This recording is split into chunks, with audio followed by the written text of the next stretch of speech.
Мбаппе бар ғой, Мбаппе жаңа.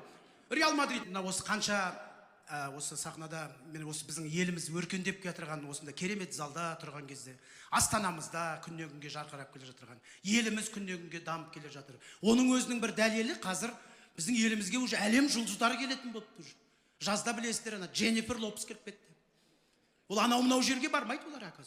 Тек дамыған мемлекетке барады екен ғой Дженнифер. Біздің Қазақстанға келді. Сосын Павел Дуров келіп кетті, мысалы, миллиардер. Алматыға барып суға түсті ма білмеймін.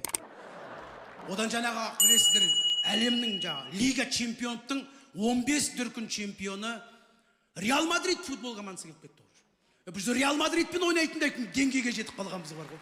Реал Мадрид Алматының Қайрат командасымен ойнады ғой. Мен сол кезде стадионда отырдым, лық толы, ине шаншыр жер жоқ, толып отырдық қой, толып отырдық. Біздің балдар молодцы бар ғой, жақсы ойнады бар ғой. Біздің қазақтың жас жігіттері шығып келе жатыр бар ғой. Не бір жұлдыздар шығып жатыр футболдың бар ғой. Енді 5-0 жеңіп қалдық енді. Ничего, нормально. Реал Мадридтен ғой анау мынау месіміз. Кімнен жеңілмеді? 5-0. 5-0 Реал Мадридтен жеңілген приятны ғой. Бірақ біздің балдар молодцы, жақсы ойнады, мен жақсы ойнады, риза болдым бар ғой. Біздің акасы бар ғой, футболистердің өзі жап-жас футболистер бәрі. Ана Шерхан деген қақпада тұратын бала. 18 жастағы бала екен. 18 жаста. Алда қақпашымыз, жаңа біздің шабуылшымыз Дастан, қазақ елінің жұлдызы. Ол 18-ге әлі толмаған екен. Желтоқсан айының соңында толады дейді. Қалай керемет ойнап жүр. Ол Дастанға пас беріп жүрген бала вообще 17-ге толмаған. Ана ойын біткеннен кейін Реал Мадридтің футболистері айтты ғой, немене 11 жастың балдарымен ойнап жүріп па деп. Біздікілерді сөз табады ғой, специально 11 жастың балдарымен ойнатып жатырық сіздерді. Құрдастарымен ойнасаңдар, жеңіп қаласыңдар ма деп қорықтық деп жаңа. Жоқ, біздің балдар молодцы, жақсы ойнады. Мен риза болдым бар ғой. Молодцы, жақсы ойнады. Ана Шерханды айтамын да, әсіресе қазір Шерхан қақпаға қалай тұрып жүр. Ұлттық құрамада ана Темірлан Анарбеков қандай керемет тұрып жүрген. Біздің балдар жақсы ойнап жатыр екен, қазақ балдары. Уж қақпаға тұрып жатыр қазақтың балдары. Мен Шерханға риза болдым, молодец. Реал Мадридтағы әлемнің жұлдызы ғой. Оның бір өзінің жалақысы Қазақстан футбол федерациясынан көп. Содан бізді Мбаппе келді де Шерханды бала көрдім бе, білмеймін, жас көрдім бе, келді де жайлап пук деп теуіп еді. Біздің бала ондайды қайтсын, пук деп қайырып тастады. Бір кезде Мбаппе заланып келіп жоғарыдан тепті ғой, путаңық деп. Шерханның бойысын екен, бұрыштан барды да путық деп қайырды. Ең соңында Мбаппе үшінші рет айналып келіп, күшпен паң деп әзер гол кіргізді ғой.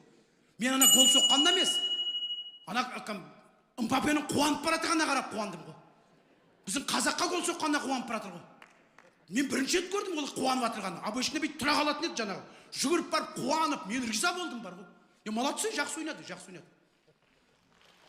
5-0 нормально, ол случайно жеңіп қалдық негізі. Случайно кіргізіп алдық просто. Ана Қайрат пен Реал Мадрид ойнағанда білесіздер ғой жаңа. Баян Алагөзованың күйеуі айтты ғой, Тұрсынғали Алагөзов. Егер Қайрат командасы жеңсе, әрқайсысына бір көліктің кілтін берем деді ғой. Негізі білді ғой жеңілетін. Бәріміз білдік қой жеңілетін негізі. Сол кезде маған да айта салу керек еді, бір квартираның кілтін берем деп жаңағыда. Бірақ Тұрсынғали молодец, сөзіне тұрды. Жеңіп қалса да 2 автобустың кілтін берді. Міне, молодец. Біз бір қит етсек болдық, балалардан көреміз, футболистердің ойнай алмайды бізде, дей береміз. Ойнай алалады еще. Бізде бар ғой, бірақ 20 жылдан асып кетті, бүкіл Европаның командаларымен ойнап жүргеніміз. Бізде жақсы футболист бар, бірақ әлемдік стандартта бізде әлі стадион жоқ екен бұл. Астанада стадион бар бізде, төбесі бәрі керемет, бірақ шөп жоқ. Шөп пластмасс, искусственный. Мысалы, қалай ойнайсың ана пластмастың үстіне? Европада білесіздер ма? Бір футболист гол соқса, қуанышын білдіріп, гол соққан екен. Ана натуральный шөпке жүгіріп бар, тізесімен отыра қалып кән. 6 метрге дейін зырғанайды ғой кән. Өзін тоқтатпаса, полядан шығып кетейін деп жатырмын. Өйткені натуральный шөп. Сен бізде гол соқта тізеңмен отырып зырғанап көр. Пластмастың үстінде. 1 метрден кейін тізеңнің жарты жоғалып кететін шығар уже бар. Сосын шығар біздің балдардың гол соқпай жүргендер. Бізде біреу гол соқса болды, білмеймін, зырғанамайды ғой. Жата қалады бар. Қалған 11 футболист үстіне секіріп мініп жатады. Астындағы футболист аяйсың гол соққанда. Мыжылып жатыр уже. Алматыда шөп бар, төбе жоқ. Қалған облыста шөпте жоқ, төбеде жоқ. Шөп балдардан көреміз мысалы. Жаңа Европада деймін да, еще Европада қараңыздаршы. Бір бала футболист аяғын ауыртып алса, солардың бар ғой, ана врачтарына дейін спортсмен ба, білмеймін. 100 метрге жүгіргенде жүгіріп барып, бірден қызмет көрсетіп, пісс деп бірдеңелер шашып, немесе скорыймен полияның ішіне кіріп келеді ғой. Скорыймен, ана уақыт созбау керек. Баланы бірден емдеп алу керек деген. Қараңыздаршы мына. Бірден скорый кіріп келіп, шөпті аяп тұрған жоқ, ана футболист аяп, жүгіріп келіп, бірден осындай газельмен кіріп келіп, газельмен дептің ғой, бізге бәрі газель.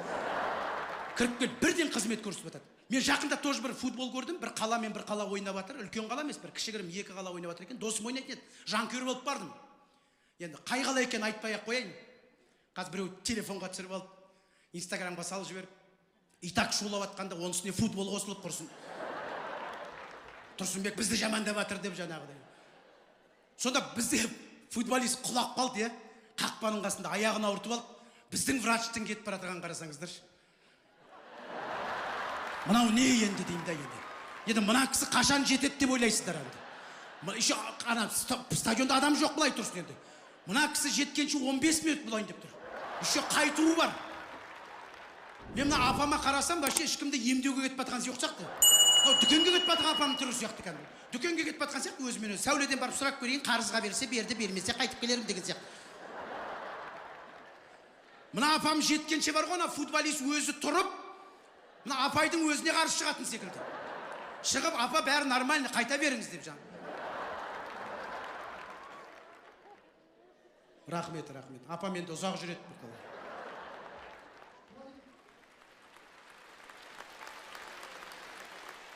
Бірақ бір қуантатыны. Қазір Алматы қаласында үлкен стадион салып жатыр екен. Астанада да үлкен стадион салынады деп. Батысқа да бір үлкен стадион. Қазір мына Қызылорда, Түркістан жақтарда үлкен стадиондар салып тастаған. Әлемдік стандартта алдағы уақытта әлі біздің осы ұлттық құрамаға әлемдік чемпионатта жанкүйер болып отырамыз дегенге сенімдімін. Біз мықты халықпыз.